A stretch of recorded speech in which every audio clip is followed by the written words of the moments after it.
నిర్వికల్పా నిరాబాధా నిర్భేదా భేదనాశిని నిర్నాశా మృత్యుమథని నిష్క్రియా నిష్పరిగ్రహా. నిర్వికల్ప వికల్పములు లేనిది. వికల్పము అంటే భ్రాంతి. ఏ విధమైన వికారాలు భ్రాంతులు లేనిది అమ్మవారు. లేనిదాన్ని ఉన్నట్లు, ఉన్నదాన్ని లేనట్లు, మంచిని చెడుగాను చెడును మంచిగాను అనుకోవడమే భ్రాంతి. జ్ఞానస్వరూపము అమ్మవారు. భ్రాంతి లక్షణాలు అమ్మవారికి ఉండవు. వికల్పములు లేనిది అని ఈ నామానికి అర్థం. నిరాబాధ బాధలు వ్యధలు లేనిది. అన్ని బాధలకు కారణాలు అవివేక, అజ్ఞాన, వికల్పాలు. ఇవి లేనిది కాబట్టి అమ్మవారు నిరాబాధ అని చెప్పబడింది. నిర్భేద భేదము లేనిది. ఇతరమనేది ఉన్నప్పుడు భేదము వర్తిస్తుంది. మంచుకు నీటికి, నీటి ఆవిరికి స్థితిలో భేదాలుండవచ్చునేమో గాని ఈ మూడింటిలో ఉండే పదార్థం ఒకటే. అలాంటిదే అమ్మవారు కూడా.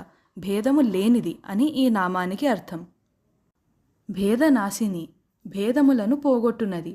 వివిధ భాగాలుగాను స్వ పర భేదాలతోనూ ఉన్న ఈ సృష్టిని ఒక సమైక్య రూపంగా దర్శించగలిగే జ్ఞానాన్ని ప్రసాదించేది. భేద దృష్టిని పోగొట్టునది అని ఈ నామానికి అర్థం. నిర్నాశ నాశము లేనిది. సత్యం జ్ఞానమనంతం బ్రహ్మ అని తైత్తిరీయోపనిషత్తు చెబుతుంది. సత్యము, జ్ఞానము, అనంతము అనే 3 లక్షణాలే పరబ్రహ్మ స్వరూపమైన అమ్మవారు. నిజమైన అస్తిత్వము కలిగినదే అమ్మవారు. మనము తెలుసుకుంటూ పోయి దేనియందు లీనమవుతామో అది జ్ఞానము. ఆద్యంతము లేక ఎల్లప్పుడూ ఉండటమే అనంతము. కాబట్టి అమ్మవారికి నాశ లక్షణం ఉండదు. ఆవిడ యందు ఈ సృష్టి స్థితి లయాలు వర్తిస్తాయి గాని ఆవిడకు ఉండవు. నాశము లేనిది అని ఈ నామానికి అర్థం. మృత్యుమథని మృత్యుభావమును మృత్యువును పోగొట్టునది. చనిపోవడం కంటే చనిపోతామన్న భావమే అసలైన మృత్యు లక్షణం.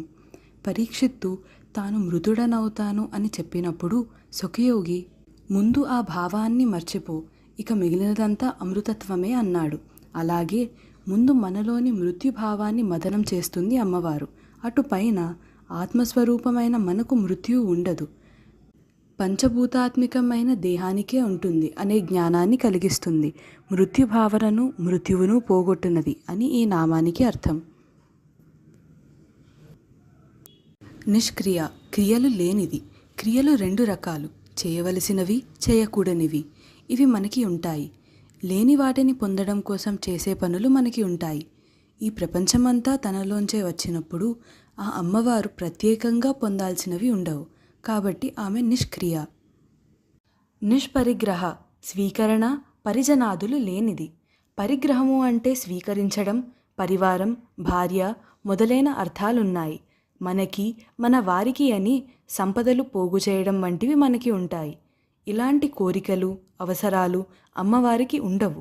అందువలన అమ్మవారు నిష్పరిగ్రహ అని చెప్పబడింది. గ్రహ అంటే పట్టుకోవడం, పరిగ్రహ అంటే గట్టిగా పట్టుకోవడం. మనసుకు ఉండే మొండి పట్టుదల, అభిప్రాయాలు మొదలైనవి మన అసలైన పరిజనలు. కాబట్టి మన మనసుకు అంటి ఉండే వీటిని తొలగించి మనల్ని సరిదిద్దుతుంది.